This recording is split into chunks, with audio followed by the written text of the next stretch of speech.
Bienvenidos de nuevo.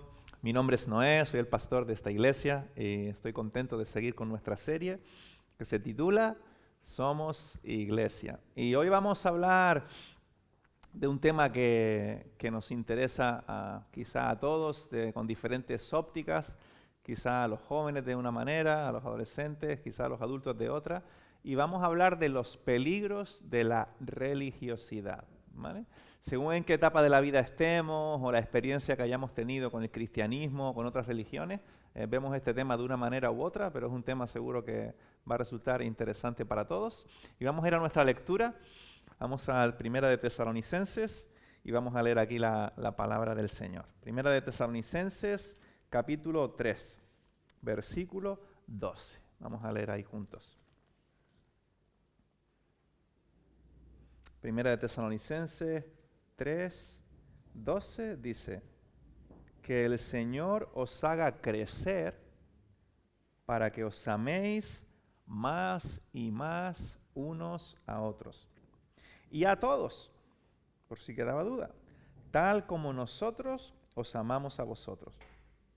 Dice el 13, que os fortalezca interiormente para que cuando nuestro Señor Jesús venga con todos sus santos, vuestra santidad sea intachable delante de nuestro Dios y Padre.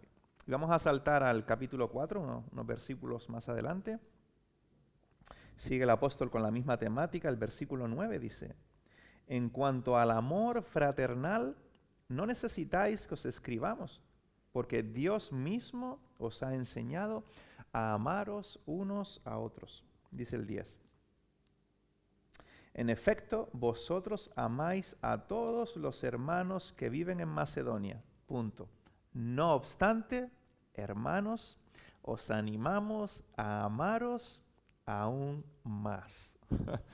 Vamos a ver algunas imágenes pensando cómo la sociedad está en este punto, o estamos hablando de ser iglesia y todas estas temáticas.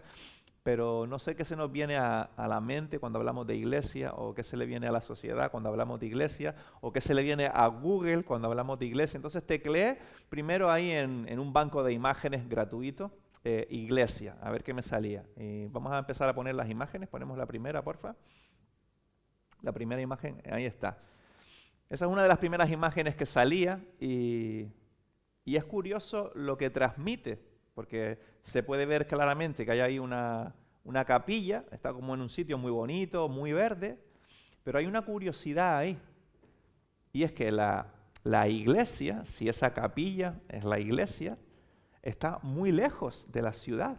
¿Ves la ciudad a la derecha, en la esquina? Está como apartada de la ciudad, ¿no? Es una iglesia que son bonitas, son ladrillos, están muy cuidados, una construcción, pero muy desconectada de la ciudad, muy desconectada de la gente, ¿no? Creo que no es lo que hemos estado hablando acerca de qué significa ser iglesia, ¿no? Bueno, seguimos. Siguiente imagen. Preciosa, ¿no? Creo que a veces los protestantes somos muy duros con lo que significa ser iglesia y con todas las iglesias tradicionales, pero todos vamos a ver estas grandes iglesias cuando hacemos turismo, porque son bonitas. O sea, no sé los sentimientos o el propósito que tenían los arquitectos, los que estaban detrás de todo esto, pero son bonitas, ¿no? Y lo que representan, la fuerza, la belleza que representan, ¿no? Esta, pues, imagínense el esfuerzo que han invertido aquí, económico, personas. En construcciones como esta, seguro que murió gente, porque en estas construcciones los EPI actuales no eran los EPI de aquel tiempo, los equipos de protección individual. Ahí la gente iba de aquella manera, y cuando había que colocar las últimas partes de arriba, siempre había problemas, ¿no? Y hay una inversión aquí económica de ladrillos, de esfuerzo, que quizás no es lo que significa ser iglesia, pero por lo menos esta está ahí. Me gustó esta imagen que está en medio de la ciudad, ¿no? Pero tecleas iglesia y son estas cosas las que te salen, ¿no? Hablaremos de si es esto ser iglesia o no. Siguiente imagen. Había muchas imágenes de este tipo, ¿no? De cuadros, de luces, de cristales, de colores. A veces lo que tenemos en nuestra mente, o la sociedad tiene en su mente cuando hablamos de ser iglesia, son este tipo de cosas, ¿no? Cosas que tienen que ver con la liturgia, cosas que tienen que ver con formas, quizás cosas que tienen que ver con como una ropa o te pones en modo iglesia por un tiempo, a lo mejor estás sirviendo en algo o estás haciendo alguna actividad, te pones en modo iglesia, te pones esas ropas y luego vuelves a la vida donde ser iglesia no tiene sentido porque es algo que haces en ciertos momentos. Eso puede ser iglesia, la religiosidad, transmite todo esto, ¿no? Siguiente imagen. Esta me encantó. Y quiero decirles que mi cumpleaños es el próximo viernes y quiero conseguir una ropa de estas, quiero predicar así. Miren, cuando me encontré con esta imagen fue como, wow, está el hombre ahí como, parece que va a reventar con todo, ¿no? A impactar todo. Yo quiero predicar con una cosa de esas en la mano y con ese traje para que mi predicación les llegue con fuerza, ¿no? Miren todo eso, ¿no? Fíjense, hay velas, hay telas, hay mármol, hay toda una infraestructura, ¿no? Toda una arquitectura que a veces cuando pensamos, personas piensan, o quizás aún en nuestros instintos de lo que significa ser iglesia, están esas cosas, ¿no? Ciertas formas, cierta liturgia, y creo que esta foto es muy teatral, me imagino. Y luego creo que cambié la búsqueda y en vez de iglesia puse nuestro titular de nuestra serie, Somos Iglesia, a ver si cambiaba un poco la dinámica. ¿Puedes pasar? Y me salieron un montón de imágenes igual, de catedrales, o sea, un montones, ¿no? Y entre esas imágenes me salió esta. Digo, bueno, esta está un poco más cerca, ¿no? de lo que nosotros pensamos cuando pensamos en ser iglesia, ¿sí o no? Es bonita, ¿no? Es personas que están ahí como lo que transmite, ¿no? Están unidos. Me gusta que hay personas de diferentes edades, de diferente color de piel, diferente cultura. Hay mucha intencionalidad en quien hizo esta foto, ¿no? Están con la escritura ahí abierta, los que enseñamos la palabra, la escritura ahí abierta me encanta.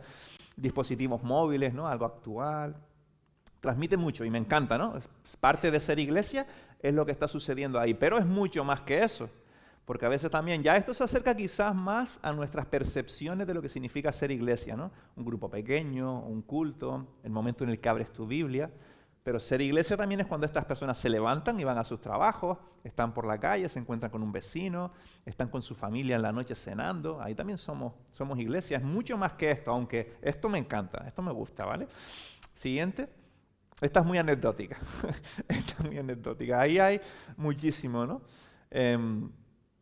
Hemos venido hablando, empezamos, no sé si recuerdan, ya hace un mes o así, empezamos hablando de que si íbamos a hablar de lo que significa ser iglesia, teníamos que comenzar hablando de Jesús. Porque si quitamos a Jesús, si quitamos el Evangelio, si quitamos aquello que es el fundamento de nuestra fe, la iglesia desaparece. Decíamos que es como en estas películas de viajes en el tiempo, que si alguien viaja al pasado y cambia algo, el futuro, de repente vas otra vez al futuro, ya no existe tu familia o aquello que te gustaba no existe. Si quitas a Jesús, la iglesia desaparece. Porque la iglesia está sobre Jesús. Jesús es el cimiento, el fundamento, dice el apóstol de Corintios. En Efesios dice que Jesús es la cabeza. Es todo lo que sucede en la iglesia es porque Jesús es, por lo que Jesús ha hecho, por lo que Jesús está haciendo, ¿no? Luego seguimos hablando de que si Jesús es todo eso, pues tenemos que seguirle. Luego Titus nos habló el domingo pasado de que la iglesia es una unidad, que es una familia, que es un puzzle, que vivimos juntos, que tiene sentido cuando vivimos juntos la iglesia y todo eso, ¿no? Y estamos hablando de todas estas cosas, que son lo que la Biblia enseña, pero en el camino de entrar a seguir a Jesús, de ser iglesia, empiezan los peligros de la religiosidad. Y empezamos a ponernos camisas o formas, y la religiosidad empieza a asomar y empieza a querer condicionar cómo somos, ¿no? Y la religiosidad puede tener que ver con muchas cosas, ¿no? Y es un peligro que algunos sienten atracción por esto. De hecho, hay protestantes que cambian de denominación porque hay denominaciones con cierta liturgia y se sienten atraídos a ciertas formas, ciertos estándares, ciertas rutinas, ¿no? Otros no, otros les gusta sentirse más libres, igual que te sientes en casa, y por eso existen diferentes tipos de iglesia, de hecho, ¿no?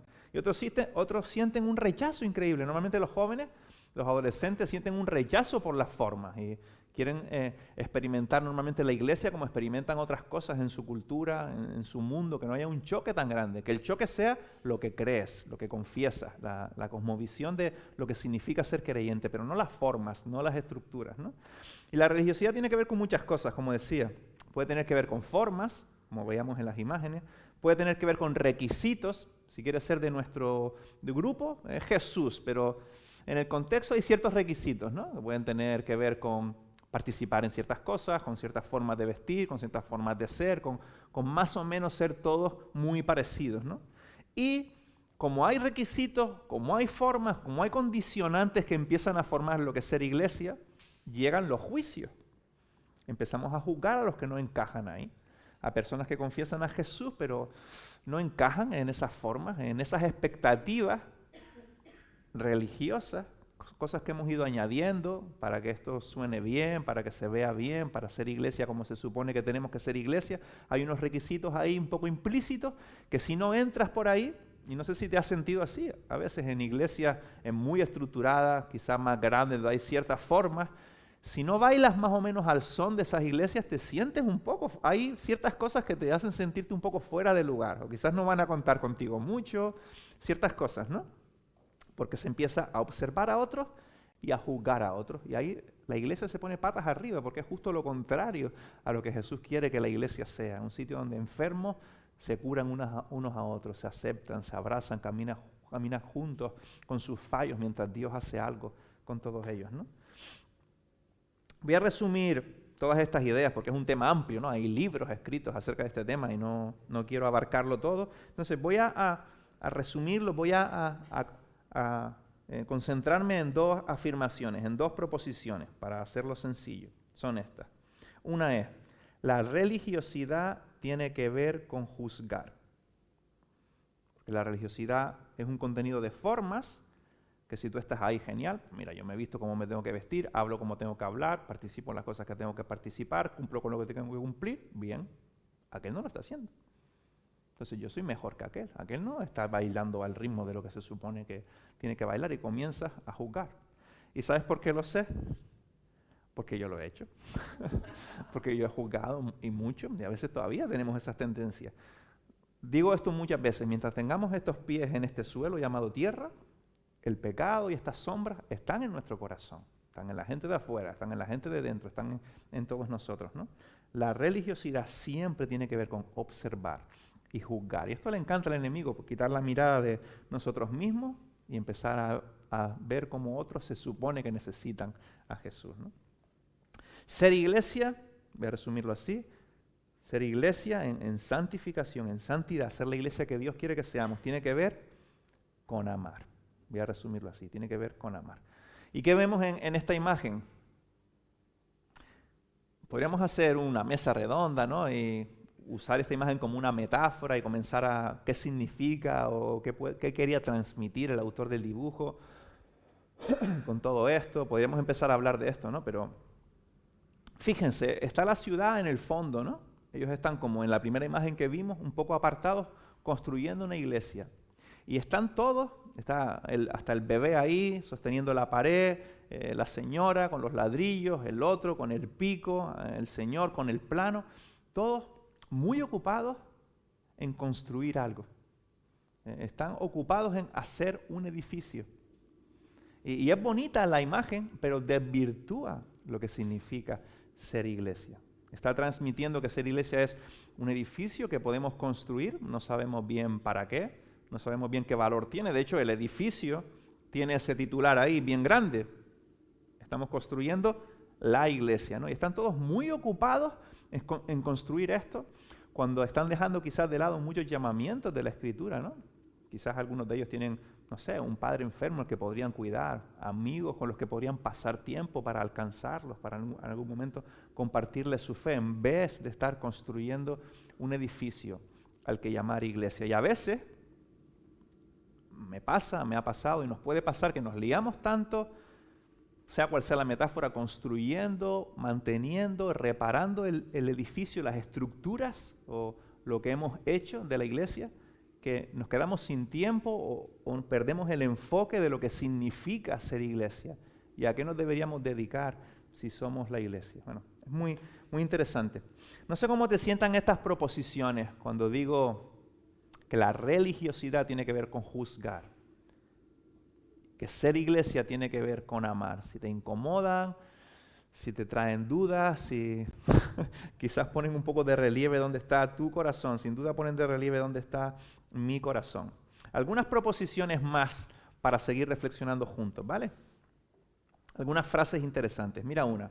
Algunos, queriendo ser iglesia, se vuelven religiosos. Y otros, no queriendo ser religiosos, causándoles rechazo a esa religiosidad, dejan de ser iglesia. Huyendo de las formas y de las estructuras, al final se pierden también lo que significa ser iglesia y empiezan a hacer otra cosa que tampoco es ser iglesia. Algunos, queriendo ser iglesia, se vuelven religiosos. Y otros, no queriendo ser religiosos, dejan de ser iglesia. Entonces, así pendulamos muchas veces. Hay movimientos que pasan las décadas y comienzan a volverse muy religiosos, tradicionalistas, hasta que ya se pierde el contenido y de repente quizás los más jóvenes o personas que están cansadas de eso pendulan al otro extremo y van a otro extremo de formas geniales y muy contextualizadas, pero no está el corazón del evangelio, de lo que significa ser iglesia. Y así muchas veces pendulamos en todos los temas, en la crianza de los hijos, en cómo enfocamos el trabajo, en nuestro carácter. Vamos siempre pendulando. Nos cuesta tanto encontrar el punto y cómo Jesús nos llama a vivir. Otra proposición. En medio de un mundo roto, en medio de un mundo oscuro, con necesidades, porque nosotros estamos así, no solo porque lo está afuera, sino porque estamos en el mundo, queremos ser iglesia, queremos responder a este llamado de vivir como Dios quiere, de dar a este mundo lo que tenemos que dar. En medio de un mundo roto queremos ser iglesia. Entonces, como el mundo está roto y nosotros queremos ser iglesia, huimos de la oscuridad, nos apartamos, fuera lo malo, eso no, comenzamos con nuestras listas de eso no. Pero ¿cuál es el problema? Que lo malo está dentro de nosotros también. A veces estos sistemas teológicos de que cuando venimos a Dios tenemos que huir de lo malo, estas formas de pensar son las que han llevado a construir ¿qué cosas? Monasterios donde huir del mal. Pero ¿qué pasa? Que si tú vas a un monasterio, llevaste el mal allí, porque el mal está dentro de ti y está dentro de mí, está dentro de cada uno de nosotros, no está fuera. Por eso comienza este dualismo, ¿no? En algunos sectores de no comer ciertas cosas, no vestir así, no beber esto, no relacionarte con, porque piensas que el mal está afuera, pero el mal está en mi corazón, está en tu corazón, está dentro de nosotros. Por eso Dios está haciendo una obra dentro de nosotros. Y Jesús dice, coman de lo que quieran, si de ahí no está el punto, coman lo que quieran, el mal está desarrollándose en tu corazón, en tu espíritu, y ahí es que Dios quiere venir a trabajar y a trabajar con su iglesia. Entonces, ¿cuál es el punto de la iglesia? En eso estamos, ¿no? Llevamos semanas con eso. Pero podríamos decir, la iglesia no es un grupo de gente que Jesús quiere aislar y guardar en las fronteras de contenidos religiosos, dejarlos ahí bien seguros en algo que llamemos iglesia. La iglesia es un grupo de gente que Jesús quiere transformar y usar en la misión, usar en medio de la oscuridad. Jesús, si lee los evangelios, tenía fama de cosas raras, tenía fama de bebedor, tenía fama de pasar tiempo con gente de mala vida, tenía fama de cosas malas, porque estaba ahí en medio de la oscuridad, formando lo que significaba ser iglesia, modelando lo que él quería que fuera su iglesia. Me encanta esta proposición podría ser parte de nuestra visión de iglesia. La iglesia es un grupo de gente a la que Jesús da vida, mucha vida, para que compartan esa vida con todos. Decía nuestro texto, el apóstol Pablo, ámense unos a otros, y luego había una coma, y a todos, por si hay alguna duda, por si pensáis que esto no es, a todos, amen a todos. Un grupo de gente que está disfrutando, que está dejando que la vida de Jesús se desarrolle en ellos, mientras trae a otros a esa vida, mientras comparte esa vida con todos. Vale, volvamos a las dos proposiciones para aterrizar otra vez estas ideas. La religiosidad tiene que ver con juzgar. Esto puede ser por formas, por tradiciones. Tú tienes como unos patrones, quizás no eres muy consciente o sí, cierta liturgia, ciertos gustos de cómo ha de ser la iglesia, ciertas cosas que tu cultura ha traído a tu corazón. Esos son tus patrones y tiendes a juzgar a los que no encajan en esos patrones. Y pensando en esto lo pasé mal esta semana porque he fallado mucho en esto, muchas veces. Recuerdo hace unos 15 años, por ejemplo, sirviendo con otros jóvenes adultos, a los jóvenes en nuestra iglesia, a 40, 50 chicos en nuestra iglesia, éramos 6, 7 líderes de jóvenes. Y recuerdo que cuando el propósito era cuidar de los chicos, ver de qué formas podíamos traer el mensaje de Jesús a los chicos, y a veces había tensiones entre nosotros, porque yo exigía cosas de los otros líderes, ¿no? Que se quedaran a hacer ciertas cosas o que buscaran a los que estaban desconectados, que hicieran más. Y ellos quizás decían, pero mira, es que no puedo, es que mi pareja, o es que tengo estas responsabilidades. Y yo medio me enfadaba, expresaba algunas cosas, otras solo las pensaba, no las decía, pero era muy juicioso con ellos. ¿Por qué no hacéis esto? ¿Por qué no dais más? ¿Por qué no os comprometéis más? Estaba juzgando de manera muy severa lo que yo evaluaba que era su nivel de compromiso por lo que yo veía que ellos hacían o no hacían. Yo tenía mi plan, mi caja de lo que mis compañeros líderes de jóvenes debían hacer y si no lo hacían, los juzgaba. Y se los decía muchas veces. Y aún hoy recuerdo sus caras o cómo ellos con un buen corazón reaccionaban luego.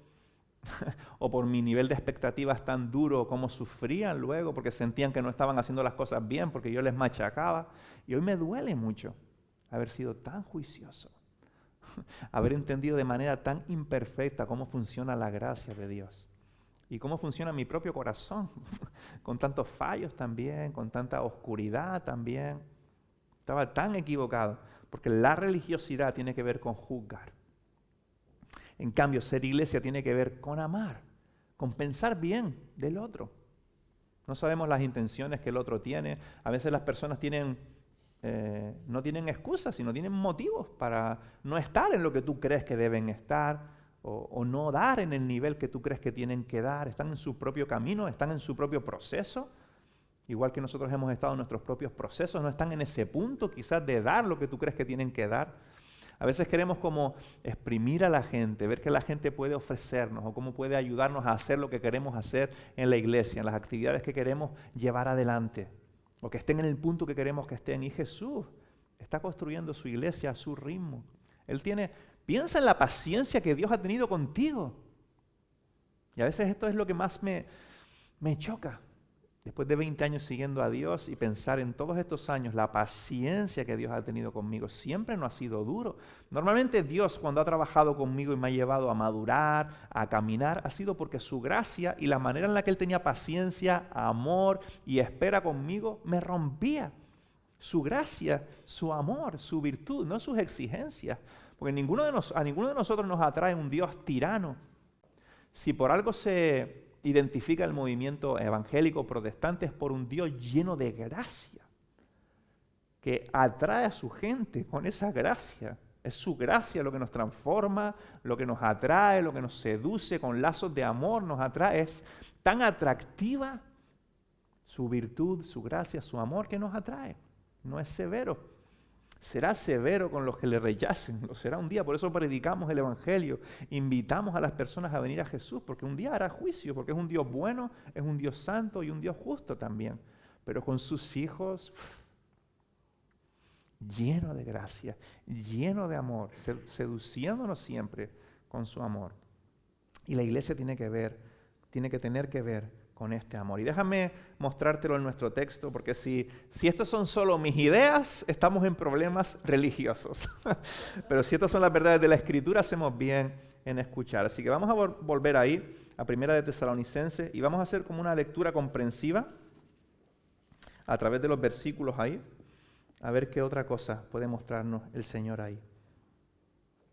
Dice el versículo 12, que el Señor os haga crecer el para siempre tiene que ver con propósito, ¿vale? ¿Y cuál es el propósito de crecer? De crecer en el Señor. Ahí está, que os améis más y más unos a otros y a todos, tal como nosotros os amamos. Mirad cómo os hemos tratado, la gracia que hemos tenido con vosotros, la paciencia que hemos tenido con vosotros, pues así trataos. Que el Señor os haga crecer para que os améis más. Dice el 13, que os fortalezca interiormente, para que cuando nuestro Señor Jesús venga con todos sus santos, vuestra santidad, aquí relaciona la santidad de la iglesia, el ser santos con el amor. Vuestra santidad sea intachable delante de nuestro Dios y Padre. Pablo está relacionando el vivir en santidad con el vivir en amor. Dice el capítulo 4, por lo demás, hermanos, os pedimos encarecidamente, en el nombre del Señor Jesús, que sigáis progresando en vuestro modo de vivir, el modo de vivir que agrada a Dios, tal como lo aprendisteis de nosotros, que habían aprendido a amarse unos a otros. De hecho, ya lo estáis practicando. Versículo 2, vosotros sabéis cuáles son las instrucciones que os dimos de parte del Señor Jesús. Mira ahora, la voluntad de Dios es que seáis santificados, otra vez esta temática, que os apartéis de la inmoralidad sexual. ¿Tiene algo que ver esto con lo que estamos hablando? Sí. Si amas a tu esposo y amas a tu esposa, vas a respetarlo sexualmente. Si amas a tu esposa, no vas a serle infiel a tu esposa. Está hablando en los mismos términos, solo es un ejemplo de la vida práctica. Os apartéis de inmoralidad sexual, que es algo que decimos no a la inmoralidad sexual. ¿Por qué? Porque le hemos dicho sí a amar a nuestra esposa o a nuestro esposo. Que cada uno aprenda a controlar su cuerpo. Dice el 6, que nadie perjudique a su hermano y que nadie se aproveche de su hermano. ¿Cuál es el contrario? El antónimo de perjudicar al hermano, el antónimo de aprovecharse del hermano, ¿cuál es? Amar al hermano. ¿Lo ves? ¿Ves la temática? Lo que Pablo está diciendo, el deseo de Pablo para la iglesia es, pone algunos ejemplos prácticos, a veces simplemente dice que se amen, luego pone algunos ejemplos prácticos, es amar.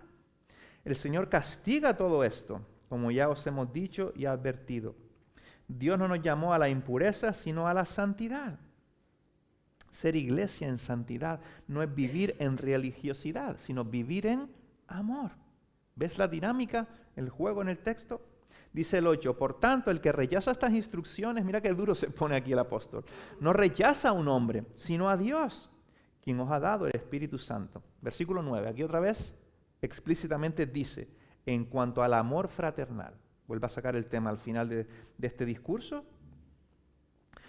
Aquí les anima un poco, dice, no necesitáis que os escribamos, está diciendo, estáis bien, estáis en el camino, vais bien, porque Dios mismo os ha enseñado a amaros unos a otros, en efecto, en plan, bueno, no estoy a mal con vosotros, estáis más o menos, estáis en el camino, vosotros amáis a todos los hermanos que viven en Macedonia. Aquí Pablo está un poco, ¿no?, hablando de manera muy general, ¿no? No obstante, otra vez, vais bien, no obstante, pero, hermanos, os animamos. No paréis ahí, no cambiéis esto, no dejéis esto atrás. Os animamos a amaros aún más. La santidad es amar. Versículo 11, a procurar vivir en paz con todos. A ocuparos, ahora este versículo es extraordinario, es como Pablo describe lo que es la vida sencilla. La vida sencilla, ¿qué es? Estamos llamados a una vida sencilla. La vida sencilla es amar a otros. Versículo 10. Versículo 11, vivir en paz con todos. Ocuparnos en nuestras propias responsabilidades. Haz tus cosas. Frega el piso, ve a trabajar, haz la comida, hazlo para el Señor, es lo que Dios quiere. Y a trabajar con vuestras propias manos. Me encanta esta manera en la que Pablo describe la vida sencilla. A veces nos complicamos mucho, pero la vida sencilla a la que somos llamados como iglesia. ¿Qué está diciendo el texto? Ámense más, vivan en paz, ocúpense en sus vidas, trabajen. En cambio, religiosidad es decir ser cristiano y tratar mal a otros. Decir ser un buen cristiano y juzgar cómo otros están viviendo su vida o en el proceso en el que están, el punto en el que se encuentran en ese momento. Termina el texto hasta el versículo 12. Así os he mandado, dice el 12. ¿Para qué? ¿Por qué os digo todas estas cosas? Para que por vuestro modo de vivir os ganéis el respeto de los que no son creyentes. ¡Wow! Pablo aquí termina relacionando cómo mostramos al mundo lo que significa ser iglesia. Es amando de esta manera porque no es normal. El amor no es normal. Es algo que Dios empieza a hacer en nosotros. Y dice ahí, para que os ganéis, para que por vuestro modo de vivir os ganéis el respeto de los que no son creyentes. Ahora, a veces cuando empezamos a hablar tanto del amor, de amarnos, y parecemos casi hippies, ¿no?, cantando en coro, hay que amarse y tal, y obedecer ¿qué? ¿No? Algunos, los que tienen el corazón así más legalista, un poco más tal, ¿y obedecer para cuándo? ¿No? Hay leyes que hay que seguir, hay que hacer las cositas bien. Bueno, vamos a ver qué dice Jesús. Creo que Jesús, que es Dios, es importante su opinión. ¿Me acompañas a Juan 15? Vamos a correr un poco por ahí. A ver qué dice Jesús ahí en Juan 15. Hemos escuchado lo que dice el apóstol Pablo. Vamos a ver lo que dijo Dios en carne y hueso entre nosotros. Juan 15, versículo 9 dice, así como el Padre me ha amado a mí, Fijaos cómo estas dinámicas se dan en Dios mismo, ¿no? También yo los he amado a vosotros. Permaneced en mi amor. Versículo extraordinario. El Padre me ama, yo os amo. Ámense, por favor. Versículo 10. Si obedecéis mis mandamientos, ahí está Jesús. Hay mandamientos, hay que hacer las cosas bien. Si obedecéis mis mandamientos, permanecéis en mi amor. O sea, para permanecer en ese amor, hay que seguir los mandamientos. Hay que hacer las cositas bien, está diciendo Jesús, ¿no? Dame un poco de tiempo, sigamos leyendo. Así como yo he obedecido los mandamientos de mi Padre y permanezco en su amor. Os he dicho esto para que tengáis mi alegría. Mira, no es una carga, esto es gozo, es alegría. Son las puertas a la vida y vuestra alegría sea completa. Versículo 12. Aquí va. Y este es mi mandamiento. ¿Cuál es? Que os améis unos a otros. ¿Lo ves? Y este es mi mandamiento, que os améis unos a otros. Y por si quedaban dudas, lo repite al final de su discurso. Versículo 17. Otra vez, lo mismo. Este es mi mandamiento. Aquellos que os cuesta tanto, que solo veis formas, que queréis que todos encajen en vuestra cajita. Este es mi mandamiento. Que os améis unos a otros. El amor es el mandamiento. ¿De qué van los 10 mandamientos? Van de amar. Dice, no robes, no le quites la mujer a tu prójimo, no codicies. ¿Eso qué significa? No hacer esas cosas que es amar. Los 10 mandamientos van, los 4 primeros de amar a Dios y los 6 siguientes de amar a los demás. Por eso Jesús, ¿cómo resume la ley? En Marcos 12. Amen a Dios y amen a los demás. El gran protagonista de la Escritura es Jesús. Y el tema que empapa toda la Escritura es, por más que te guste o no, el amor. Dios es amor y es el gran tema de la Escritura. Mira esta frase esta frase de Agustín de Hipona. Chicos, amen y hagan lo que quieran. Qué radical, ¿no? Le podemos decir a nuestros adolescentes, a nuestros adultos que les encanta su libertad, amen y hagan lo que quieran. Dice ahí Agustín de Hipona, si callas, callarás con amor. Si gritas, no me quiten mi frase ahora. Esa. Si callas, callarás con amor. Si gritas, gritarás con amor. ¿Ven la dinámica, no? Es retórica, pero está diciendo, si amas, todo lo que haces va a estar movido por ese amor. Porque el amor a veces también corrige, pero corrige por amor, no como yo hacía con mis compañeros líderes de jóvenes, porque quería que hicieran las cosas de una manera, porque no estaban dando la talla, no estaban consagrados, no estaban en el punto que tenían que estar, sino me podía acercar a ellos. ¿Cómo estás? ¿En qué te puedo ayudar? ¿Estás bien? ¿Noto estas cosas? ¿Cómo puedo caminar contigo? Cuando alguien viene a nuestro servicio, al culto, después de 2 domingos sin venir o 5, lo que quiera, el punto no es, menos mal que apareces. No, el punto es, ¿cómo estás? Darle un abrazo, ¿en qué te puedo ayudar? ¿Cómo puedo caminar contigo? O me alegro de verte con ese tono, no, me alegro de verte. Porque entre broma y broma, la verdad asoma, ¿no? No seamos crueles. A veces hacemos las cosas porque queremos, a veces estamos quizás haciendo cosas que no nos apetecen y queremos que todos hagan las cosas que a nosotros no nos apetece hacer, pero las estamos haciendo porque somos cristianos y estamos consagrados. No, amemos a las personas. ¿En qué te puedo ayudar? ¿Cómo estás? Preocúpate por el bien de otros. Cuando tu mente comienza a juzgar a otros, rompe eso. Y Señor, perdóname, ¿cómo puedo involucrarme en el bien de esta persona? Y vas a ver que tu forma de hablarle, de actuar y pensar de él va a cambiar. ¿Cómo lo ves tú, Señor, a esta persona? Si gritas, a veces amar tiene que ver con corregir, pero con este amor. No corregir para desahogarnos, sino con este amor. Si corriges, corregirás con amor. Si perdonas, perdonarás con amor. Si tienes el amor arraigado en ti, ninguna otra cosa sino amor, serán tus frutos. Este Señor que nació en el siglo IV. Entonces, todo tiene que ver con el amor. Cuando dices sí a tu esposa, dirás no a faltarle el respeto. Porque seguir a Jesús, ser iglesia, no es un listado de no puedes hacer esto, no puedes hacer esto. A veces así lo sentimos, sobre todo nosotros los jóvenes, yo me incluyo con los adolescentes, lo sentimos así, un listado de cosas que no podemos hacer. Lo he dicho muchas veces, esa es la mentira de la serpiente, no puedes hacer estas cosas. No, es un sí. Genial, es un sí. Pero cuando dices que sí a Jesús, dices que no a otras cosas por defecto. Cuando dices que sí a la amistad, dices que no al resentimiento. Cuando dices que sí al valor que tiene la mujer, Dices no a la pornografía y a la impureza, porque le dices sí a los estándares de Dios. Le dices sí a cómo Dios ha diseñado las cosas. Le dices sí a la vida. La religiosidad se entretiene en los asuntos de otros. Ser iglesia en santidad se ocupa en el crecimiento personal y en hacer bien a otros.